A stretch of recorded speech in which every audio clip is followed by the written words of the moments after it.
Take स्मारिकाको YouTube च्यानलमा यहाँहरूलाई फेरि पनि हार्दिक स्वागत छ।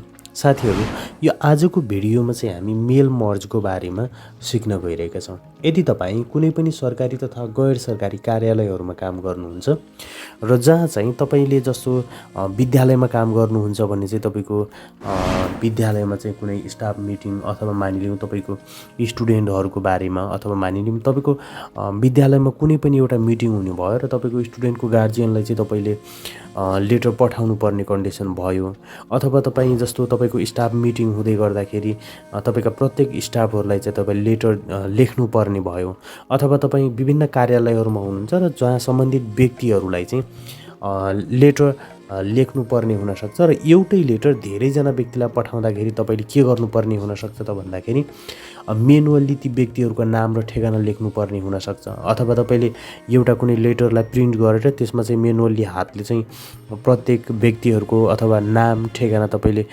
लेख्नुपर्ने कन्डिसन हुनसक्छ। तर यस्तो कन्डिसनमा हामी माइक्रोसफ्ट अफिसमा भएको एउटा सुविधालाई प्रयोग गरेर अथवा मेल मर्जको प्रयोग गरेर मेलिङको प्रयोग गरेर चाहिँ हामीले एउटै डकुमेन्ट धेरैजना व्यक्तिको नाममा चाहिँ एकैपल्ट कसरी प्रिन्ट गर्न सक्छौँ अथवा लेख्न सक्छौँ अथवा मेल गर्न पनि सक्छौँ है, त्यसको बारेमा आजको यो भिडियोमा हामी सिक्नेछौँ। सुरु गरौँ आजको यो भिडियो।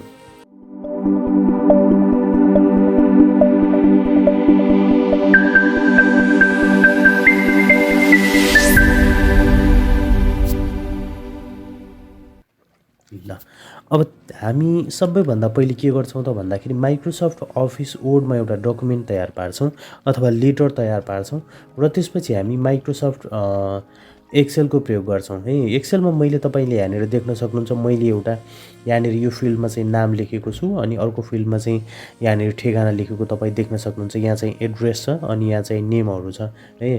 तपाईँले यसलाई इङ्ग्लिस नेपाली दुवै फन्टहरूको प्रयोग गरेर लेख्न चाहिँ सक्नुहुन्छ। मैले यहाँनिरबाट नेपालीबाट लेखेको छु, तपाईँ देख्न सक्नुहुन्छ।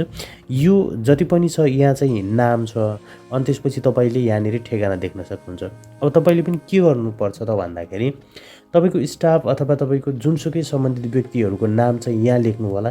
त्यो चाहिँ तपाईँको जति भयो नि फरक पर्दैन, तपाईँहरूको जति जस्तो लेटरको तपाईँले लेटर पुर्याउनु पर्ने सम्बन्धित व्यक्तिहरू 200-400 भन्दा बढी भए पनि कुनै फरक परेन है। तपाईँले प्रत्येक व्यक्तिको नाम चाहिँ एकपल्ट सर यहाँ लेख्नुपर्ने हुन्छ र सम्बन्धित व्यक्तिको ठेगाना पनि यो फिल्डमा चाहिँ तपाईँले लेख्नु होला है। सुरुमा नाम लेख्नुहोस्, ठेगाना लेख्नुहोस् अनि हामीले केही नगरेर सुरुको सेलदेखि लिएर हामी सुरु के लेख्छौँ त भन्दाखेरि नाम ठेगानाहरू लेख्छौँ। मैले चाहिँ यहाँनिर 9 जनाको नाम ठेगाना लेखेको छु, तपाईँको जति छ त्यही अनुसार लेख्न सक्नुहुन्छ है। अब लेखेर के गर्नु होला त भन्दाखेरि यसलाई सेभ गरेर एउटा कुनै फोल्डर बनाएर राख्नु होला। अनि त्यसपछि तपाईँले अर्को के गर्नुपर्छ त भन्दाखेरि एउटा जस्तो मैले यहाँनिर के गरेको छु त भन्दाखेरि एउटा लेटर तयार पारेको छु, जुन लेटर चाहिँ एउटा विद्यालयको छ र यो लेटरमा तपाईँले यदि एक पेजमा जस्तो यो भनेको के छ त भन्दाखेरि A4 साइजको छ र A4 साइजको एउटा पेपरमा तपाईँले एउटा लेटर मात्रै राख्न चाहनुहुन्छ भने मैले जुन फर्मेट बनाएको छु त्यो फर्मेट अनुसार बनाउन सकिन्छ। र तपाईँले यदि त्योभन्दा धेरै बनाउन चाहनुहुन्छ भने चाहिँ तपाईँले पहिले नै के गर्नु होला त भन्दाखेरि तपाईँले जस्तो यो पेज सेटअपहरू गर्नु होला। जस्तो वर्ड पहिले ल्यान्डस्केप राख्नुहोस् अनि त्यसपछि यो पेज साइज यहाँ तपाईँको छँदैछ कोलन चाहिँ 2 राख्नु होला है। अब तपाईँले के गर्न सक्नुहुन्छ त भन्दाखेरि यो एक साइजमा एउटा यो लेख्न सक्नुहुन्छ है। अनि त्यसपछि अर्को के गर्न सक्नुहुन्छ त भन्दाखेरि 2वटा कोलनहरू छन् है, तपाईँले यहाँ देख्न सक्नुहुन्छ। यसमा चाहिँ तपाईँले यो साइडमा र यो साइडमा तपाईँले सेम फर्मेट तयार पार्नुपर्ने हुन्छ है। मैले चाहिँ यहाँनिर सिङ्गल पेजमा सिङ्गल डकुमेन्ट नै राखेको छु अथवा सिङ्गल लेटर राखेको छु। यदि तपाईँले पनि यही तरिकाले राख्न चाहनुहुन्छ भने चाहिँ यसरी यो फर्मेट तयार पार्नु होला है। मैले पहिले नै फर्मेट तयार पारिसकेको छु, तपाईँको यो फर्मेट तयार पार्नुपर्ने हुन्छ। यदि तपाईँको जस्तो यो हेडिङ अथवा तपाईँको कार्यालयको नाम ठेगानाहरू जति छ यसलाई चाहिँ तपाईँले यो हेडर एन्ड फुटरमा नराख्नु होला है। हेडर फुटरमा राख्न पनि सकियो, यदि सिङ्गल पेज छ भने तपाईँको हेडर फुटरमा राख्दाखेरि पनि फरक परेन। तर तपाईँले एउटै पेजमा 2-3वटा प्रिन्ट गर्नु छ अथवा मेल गर्नु छ भने चाहिँ त्यसलाई के गर्नु होला त भन्दाखेरि हेडर फुटरमा नराखेको त्यसलाई मेनुअल्ली राख्नुपर्ने हुन्छ है। कस्टमाइज तरिकाले राख्नु होला, हेडर फुटरमा नराखेर है। अब त्यसपछि हामी के गर्छौँ त भन्दाखेरि यदि तपाईँले यो लिस्टहरू पनि तयार पारिसक्नु भएको छ, जस्तो एक्सेलको यो लिस्ट हुन्छ यसलाई पनि तयार पारिसक्नु भएको छ भने चाहिँ जस्तो तपाईँ यहाँनिर देख्न सक्नुहुन्छ है। मैले यहाँ पहिले तयार पारिसकेको छु। म यहाँबाट हेर्छु PRD12 भनेर मैले सेभ गरेको छु। यो लिस्ट तपाईँको तयार भइसक्यो र तपाईँले यो लेटरको फर्मेट पनि तयार पारिसक्नु भएको छ भने अब हामी मेल मर्जतिर जान्छौँ अथवा मेलिङको सुविधाको प्रयोग गर्छौँ र एउटै डकुमेन्ट धेरैजना व्यक्तिको नाममा के गर्नेछौँ त भन्दाखेरि प्रिन्ट गर्नेछौँ है। अब त्यसको लागि हामी के गर्छौँ त भन्दाखेरि सुरुमा मेलिङ भनेर अप्सन यहाँनिर देख्न सक्नुहुन्छ। तपाईँले रेफरेन्सको साइडमा है मेलिङ देख्न सक्नुहुन्छ। तपाईँले यहाँनिर देख्न सक्नुहुन्छ सेलेक्ट रेफरेन्स भनेर देख्न सक्नुहुन्छ। अब त्यसपछि तपाईँले यसमा के गर्नुपर्ने हुन्छ त भन्दाखेरि टाइप न्यू लिस्ट। यदि तपाईँले एक्सलमा पहिले बनाउनु भएको छैन भने चाहिँ यहाँबाट टाइप गर्दा पनि हुन्छ, तर हामीले के गर्छौँ त भन्दाखेरि पहिले नै तयार पारिसकेका छौँ। त्यो भएर युज एक्साइटिङ लिस्ट भनेर लेखिएको छ, यो अप्सनमा चाहिँ हामी क्लिक गर्छौँ। अब यो अप्सनमा क्लिक गरिसकेपछि के गर्छौँ त भन्दाखेरि तपाईँले त्यो पहिले फाइल सेभ गरेको कुन ठाउँमा छ त्यो लोकेसन पत्ता लगाएर त्यो फाइललाई तपाईँले के गर्नुपर्छ त भन्दाखेरि ओपन गर्नुपर्ने हुन्छ है। मैले यहाँनिर ओपन गरिसकेको छु।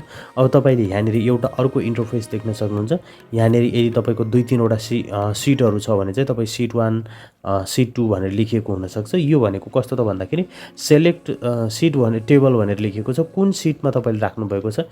हाम्रो यहाँ एउटा मात्रै सिट छ, त्यो भएर हामीले यसमा क्लिक गर्छौँ। अलरेडी यसमा क्लिक भइसकेको छ है। डिफल्ट रूपमै हामी के गर्छौँ त भन्दाखेरि ओकेमा क्लिक गर्छौँ है।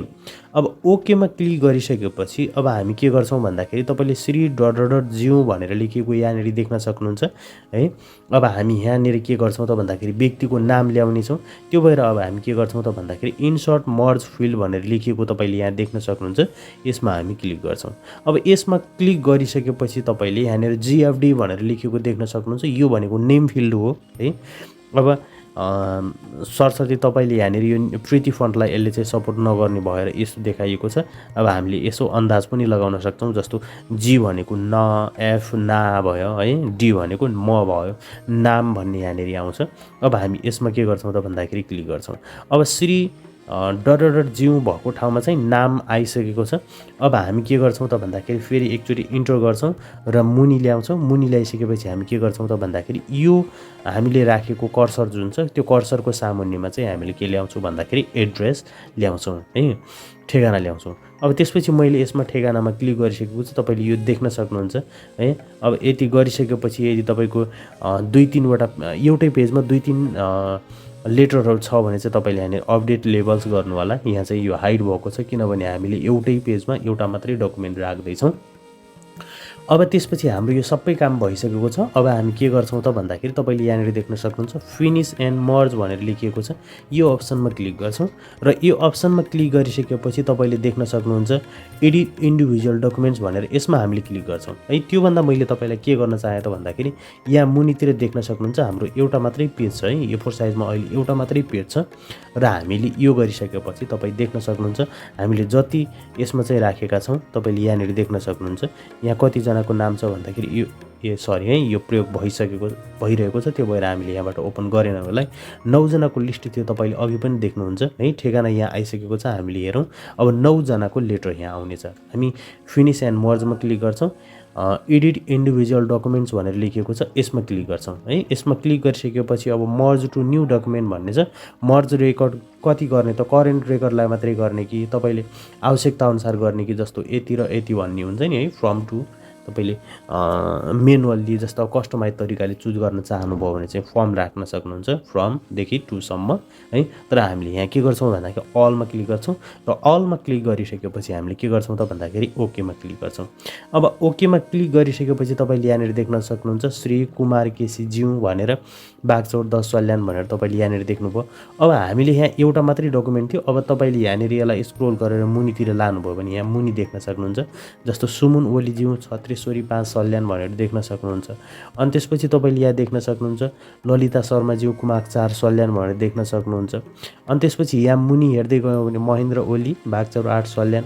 तपाईँले यसरी यो के गर्न सक्नुहुन्छ त भन्दाखेरि एउटै डकुमेन्ट छ तर धेरैजना व्यक्तिहरूको नाममा एकैपल्टमा के गर्न सक्नुहुन्छ त भन्दाखेरि प्रिन्ट गर्न सक्नुहुन्छ। आजको यो भिडियोमा चाहिँ हामीले मेल मर्जको प्रयोग गरेर एउटै लेटर चाहिँ धेरैजना व्यक्तिको नाममा कसरी प्रिन्ट गर्न सकिन्छ अथवा मेल गर्न सकिन्छ भन्ने बारेमा हेऱ्यौँ। यदि तपाईँलाई यो भिडियो मन परेको भएमा हाम्रो भिडियोलाई लाइक, कमेन्ट्स र सेयर गर्न नभुल्नुहोला। र यदि तपाईँ च्यानलमा नयाँ हुनुहुन्छ भने हाम्रो च्यानललाई सब्सक्राइब गर्न पनि बिल्कुलै नभुल्नुहोला, किनभने हामी यस्तै प्रकारका विभिन्न टेक्निकल भिडियो यो च्यानल मार्फत लिएर आउने गर्दछौँ जुन भिडियो तपाईँको लागि उपयोगी हुन सक्छ है त। Thanks for watching this video.